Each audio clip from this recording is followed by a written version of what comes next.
Hey everybody, it's DG, and on this episode of The Swipe File, I'm going to share with you the 10 things, 1, 2, 3, 4, 5, 6, 7, 8, 9, 10, the 10 things that have helped make me a better marketer. Intro music.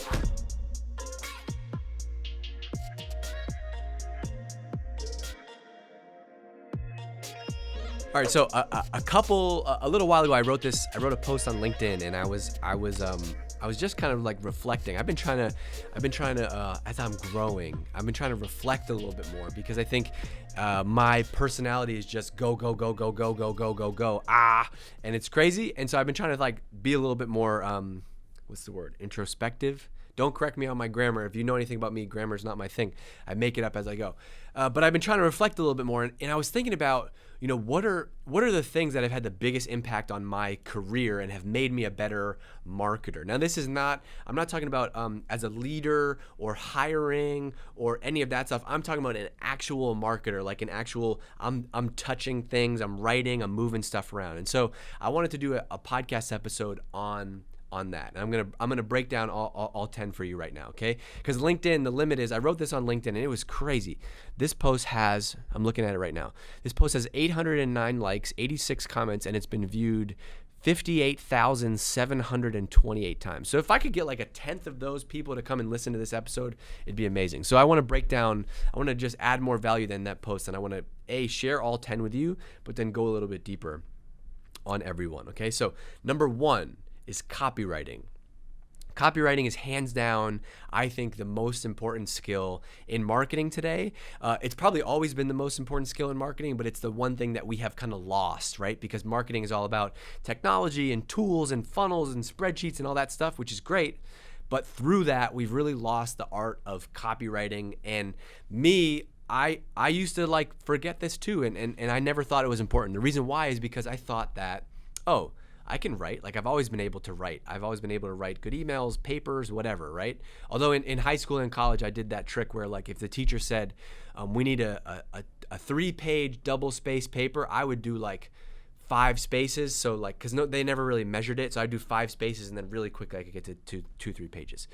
Anyway, copywriting, I used to just throw it away because I used to think, that's just words, right? And now that I've realized, like, words are everything. And so it's not just words. Words impact everything. You could have the best offer for an ad in the world, but if the copy on that ad is not good, no one's going to see it and click on it. You could write the best blog post of your life, but if you can't write a good headline for that, right, nobody is actually going to see it and look at it because there's so much noise out there. So number 1 thing is like copywriting. This is a skill that I am still working on today. This is where I spend most of my time at Drift. I don't know if I've ever shared this part publicly, but like most of the actual marketing doing that I'm doing today is actually writing copy for our website, for emails, for landing pages, for everything. So copywriting. Number 2 is learn the 6 principles of influence. We could probably be like one of the greatest books about marketing all time, which is a book called Influence by Dr. Robert Cialdini. He's a social psychologist, and it is unbelievable how many marketers I meet and talk to that have not read this book. Every year I do a guest lecture at Harvard Business School, and one of the first questions I ask people in that conversation is, how many of you have read the book Influence by Robert Cialdini? And we're at the best business school in the world, right? Stanford people might disagree, MIT, whatever. I didn't go to business school. Harvard's pretty good, okay? Nobody raises their hand. Maybe one person has raised their hand and read that book. So this book can be a competitive advantage for you if you pick it up and read it. And so Cialdini has 6 principles. I'm not going to go through all of them right here, but those are basically 6 principles that guide how humans, people like you and me, right, how we act and how we think. Things like the importance of social proof, right? Social proof in your marketing. Social proof meaning like, who like me is also doing this thing? Or reciprocity, the act of reciprocity. People are more likely to give something if they get something first, even if they didn't want that. And so it's the reason why like people on the streets or in the mall are trying to give you a free sample, because they think that if they give you a free sample, you will then come into your store. So there's all these elements that make people make decisions and act that you can use to help guide your marketing. And in this post, I said, no one has had a bigger impact on my marketing than Cialdini. And I really believe that because that helped me really put social psychology first as opposed to all of the tools and technology that come in marketing. Number 3 is empathy. So empathy, I think, is the most underrated skill in marketing today. And the reason why is because, like, I think about the number one thing I think about, I actually don't take this advice the wrong way, but I actually never think about our customers when I'm writing something.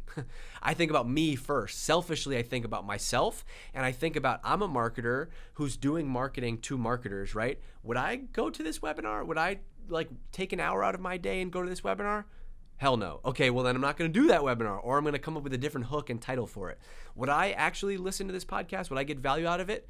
If no, then like don't do it, or make it in a way that you can. And so I think a lot of times as marketers, we forget like what stuff actually motivates and influences us. And we just kind of like come to work and we're like, I got to make a blog post. I got to do a webinar. But how often do you actually think like, would I actually spend my time doing this? So I always ask myself, like, would I even respond to this email if somebody's trying to sell me? And I try to use that to guide everything that I do in marketing. Number 4 is sales. I think this is the one thing that marketers talk about all the time. Every marketer talks about you got to have a great relationship with sales, and marketing is about driving revenue, blah, blah, blah, blah, blah. But how many marketers out there have actually sold?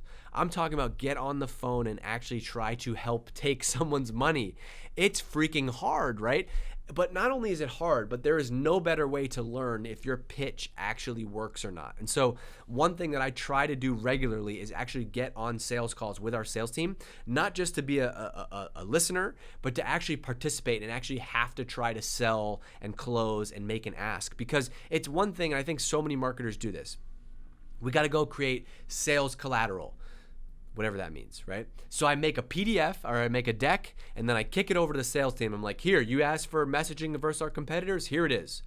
But that doesn't actually help, right? You don't even know if that actually works. And so the only way to ultimately test that messaging is to get on a call and actually help sell. So the thing that I said in my post is, want to see if your pitch works, try it for real, right? Try actually using it versus just kicking it over the wall to sales as a PDF. Number 5 is being real. Like, this is why we do so much with audio and video and real faces through our marketing at Drift, because like everybody in life, nobody in the world wants to be marketed to. And even if you're saying, yes, I don't believe you, right? So we all kind of have this don't BS me filter that goes up, right? Or don't market to me. And the easiest way to get around that filter or get through that filter is to be real and to be authentic and to be human, right? We're all people.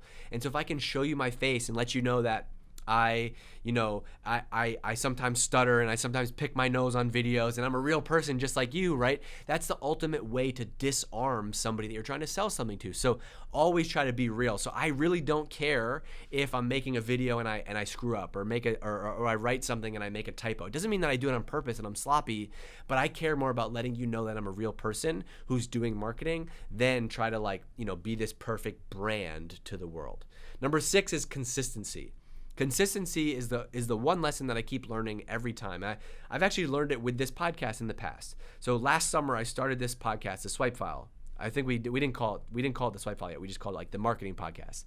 And I did it for a couple episodes and the response was good, but then I stopped doing it. And then it died, right? And I've done this with so many channels, with video, with audio, with blogging, right? Everybody wants to find this magic bullet. And the reason I quit was because I did 5 episodes and it didn't really blow up. But go back and look at any great thing, right?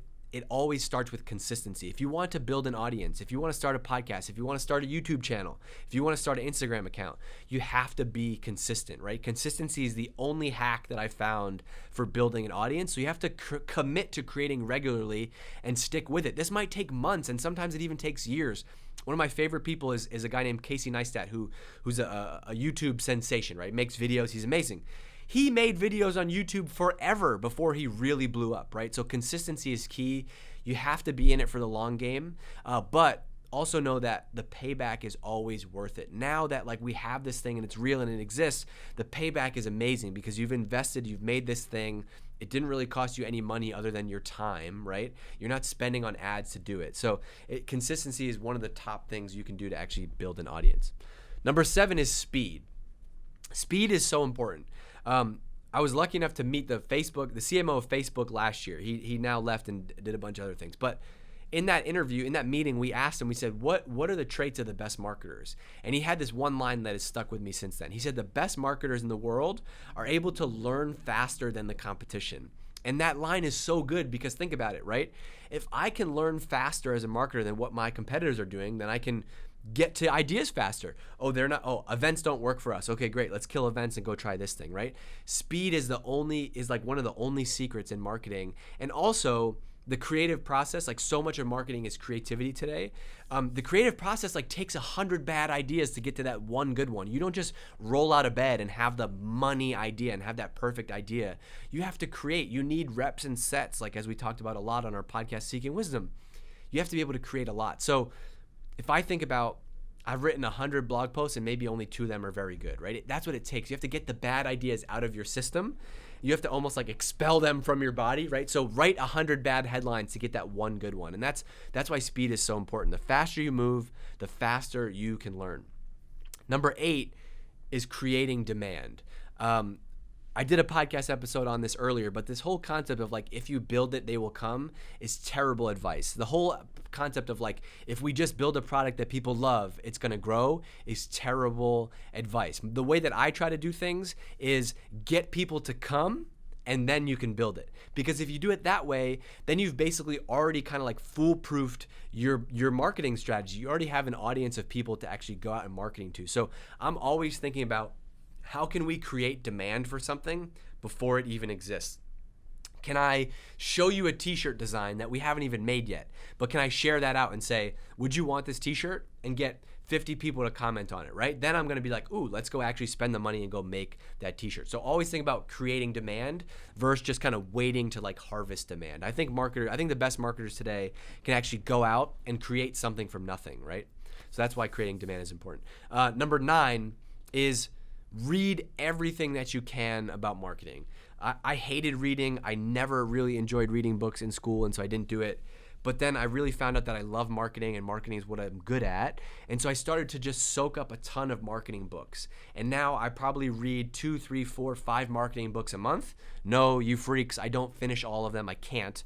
But I kind of pick through them and pick out 1 or 2 lessons from each book, and that's just been able to compound over time. And what it's given me is this like idea muscle. I feel like I can come up with 1 million ideas, and that's because I've just kind of stuffed my head with all these marketing ideas that, hey, you need an idea for an event? I got one. You need an idea for a podcast? I got one. You need an idea for a video? I got one. That's not because I have some secret or I have some crazy memory or inspiration, but it's because you soak in all this knowledge about marketing, and then you can tap into it and you don't even know that you're tapping into it. So I think this is true for any topic. This is not groundbreaking, right? But if you wanted to go be a great golfer, right? You should go study everything you can about golf, and you're just gonna kind of soak that all in. The same is true in marketing, but I don't think enough people earlier in their career in marketing are spending enough time kind of understanding what has worked in the past. It's one of the reasons why one of our core values for marketers at Drift is this idea of innovate, don't invent. Go find things that have already worked for other people and other companies, and then see how we can innovate on top of them versus creating something from scratch just for us here at Drift. And then 10 is that you have to realize that perfect is the enemy of good, right? A lot of times in marketing, good enough is usually good enough. At some point, you have to pick one and go, right? I can't tell you how many times we've been in between like 5 different names for something, 5 different dates for something, 5 different headlines for something. Ultimately, you just have to pick one and commit and go. Like, for example, I used on this LinkedIn post, the limit on LinkedIn was 1,300 characters, so I basically had to end this post right there. Ultimately, I really believe that sometimes there's 10 different ways to get to a solution, and one of the things that paralyzes marketers is this idea that this has to be perfect. I think we're making a video out of this podcast right now. I think there's probably 20 different ways we could cut this video. Ultimately, though, we can't spend forever on it, right? So we can just pick 1 or 2, feel good about it, and go. Like, pick one, commit, and realize that perfect is the enemy of good. So, man, I'm out of breath and I'm sweating now, but that was great. Those are 10 of the things that have helped me grow my career fast in marketing. I hope it's helpful. Look, there's 10 of them. If I got to pick, let's pick 3, okay? If I got to pick 3 of them, I would focus on copywriting, understanding the 6 principles of influence from Robert Cialdini, and just being consistent across any channel. Consistently create, consistently publish. And I'm out of here. Okay.